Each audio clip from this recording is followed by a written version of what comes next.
half dozen private wells were found to be contaminated. Our Nick MONTES live in the town of Jackson this morning with the very latest information. Nick, good morning. Yeah, good morning. That meeting is scheduled for tonight at 7 at the Jackson Area Community Center. But before that happens, the DNR is expecting to get some test results back at about 10 this morning.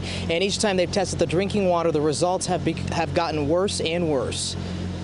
Residents in this town of Jackson neighborhood are bracing for the worst. Jane Gratzett feels West Shore Pipeline isn't being upfront about the July 17th gas spill. So you don't know if your water's safe to drink or not? Not at all.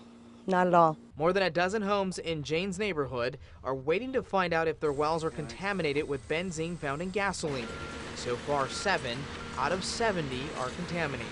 I've actually taped the faucets. Rebecca Thelbo is waiting for test results. Obviously, I'm terrified.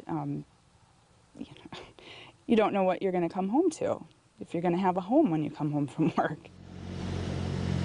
And West Shore Pipeline executives will be in Jackson this morning, and we'll be asking them about the gas spill, just exactly how much has leaked and how exactly this rupture happened. On your side in the town of Jackson, Nick MONTES, today's TMJ4. Thanks, Nick. It's 3 minutes after 5, and to today's TMJ4 update now. The South Milwaukee police are looking for this man who approached a teenage girl and tried to take off her clothes. This happened last Friday night, 15th Avenue. Suspect, they say, is about 20 years old, thin build, short brown hair, about 5 foot 8 inches tall. The teen got away, and you're asked to call South Milwaukee Police if you have any information you think can help. Also later today, an East Troy woman will learn her punishment for neglect charges after her babies drowned in a bathtub. Melody Butt has pleaded guilty to 1 felony count and 1 misdemeanor of child neglect. She admits to being asleep while her twin babies drowned in a bathtub. It happened back in September. A former Milwaukee police officer will spend the next 24 years in prison for sexual assault. Ladmerald Cates sexually assaulted a woman after he responded to her 911 call. That was 2 years ago. Sentence was shorter than the 30 years sought by the prosecution.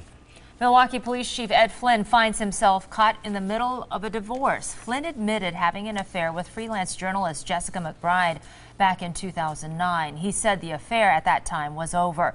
But McBride's husband, former Waukesha County DA Paul Bucher, claims it lasted for at least another year. Bucher wrote a letter to Flynn's wife, and somehow that letter wound up at City Hall. Bucher and Flynn both refused to talk about the letter. McBride's attorney told us the letter was sent after she filed for divorce.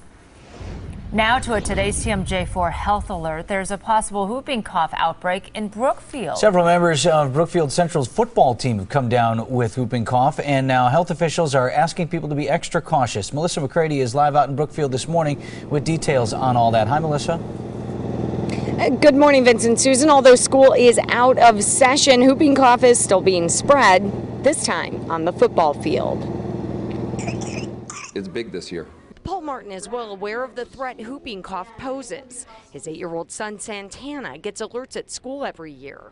As of May 1st, Waukesha had already seen 125 cases. As a parent, you have to worry about not just your kids, but everybody's. The health department sent this letter to parents, warning them to be on alert after several members of the Brookfield Central football team were diagnosed with the disease. Every year we go for a doctor's appointment, and we do make sure that they have been vaccinated.